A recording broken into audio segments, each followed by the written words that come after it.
Objectives for this lesson are to explain why elements in the same group have similar properties, use electron configurations to identify the 4 blocks on the periodic table, and identify the period, group, and block based on the electron configuration. So keywords, again, the same as last lesson. We have periodic table, period, group, block, electron configuration, and valence electrons. This is classification of the elements, part 2. And I'm just going to bring up the same slide that I used in part 1 because we really need to understand these valence electrons. So we need to remember that the valence electrons are the electrons located in the highest principal energy level. And I've used that example there, sodium. The highest principal energy level for sodium is energy level 3.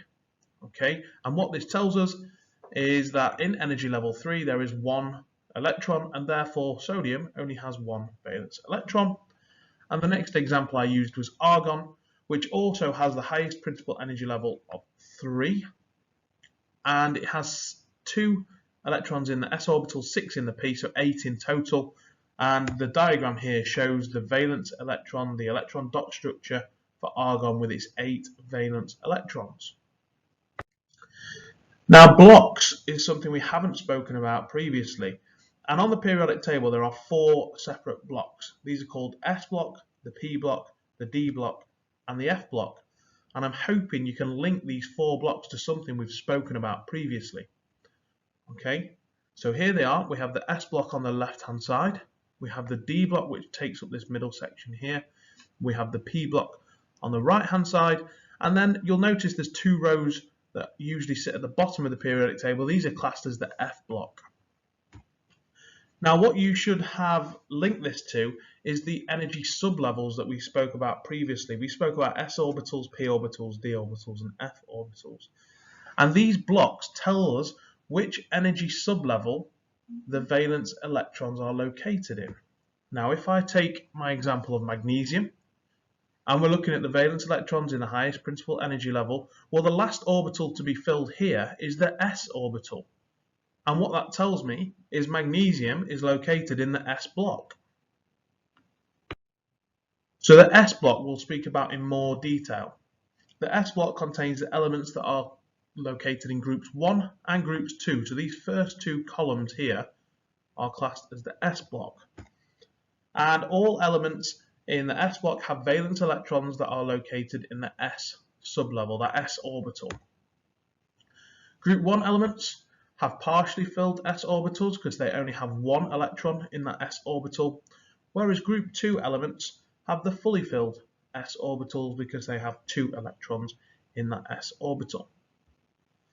And helium, which is located over on the right hand side of the periodic table, is also classed as an s block element because its outer electrons, its valence electrons, are located in an s sublevel.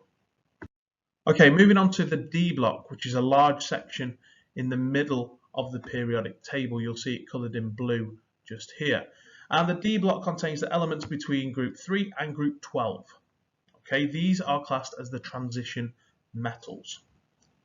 And their valence electrons are located in the D sublevel. Okay, and as I've previously said there, the transition metals, they're very useful. We use them in many things for building materials, used in technology these days because they're all good conductors. It's the largest block on that periodic table, as you will see. The P block. The P block is located on the right hand side between group 13 and group 18. Okay, this contains mainly non-metals, but it also contains the metalloids as well. And their valence electrons are located in the P sublevel.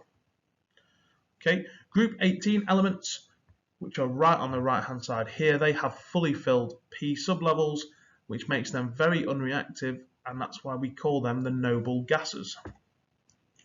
Helium's the one exception. As we said, helium is actually an S block element, even though it's located on the right hand side where the rest of the P block elements are.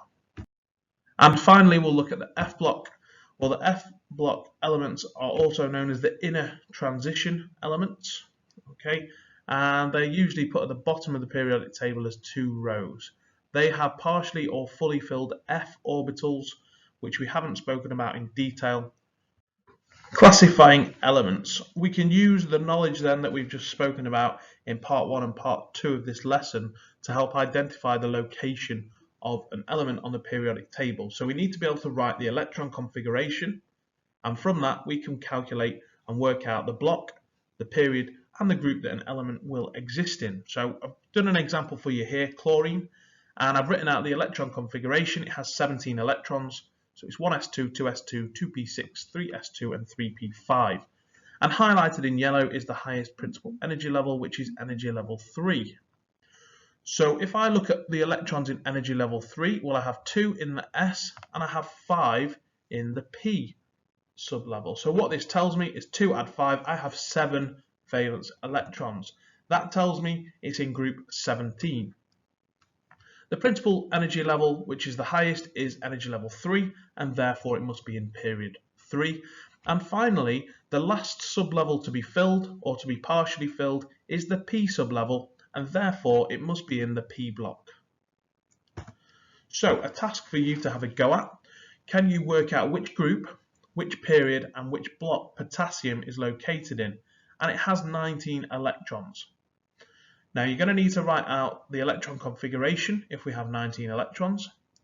You're then going to need to work out which is the highest principal energy level. You're going to need to calculate the valence electrons and look at which sublevel is filled. Please pause the video, attempt this task, and I will go through the answer afterwards. So the electron configuration that you should have written out is as follows: 1s2, 2s2, 2p6, 3s2, 3p6, 4s1. And I've highlighted in yellow there that energy level 4 is the highest principal energy level in this case. So I'm only looking at the electrons located in principal energy level 4. And if I look, I have 1 electron. We're saying that it's principal energy level 4, and the S sublevel is the last one to be filled. So it's in group 1 because it has 1 valence electron. It's in period 4 because it has the highest principal energy level is 4, and it's in the S block because the last orbital to be filled is the S orbital.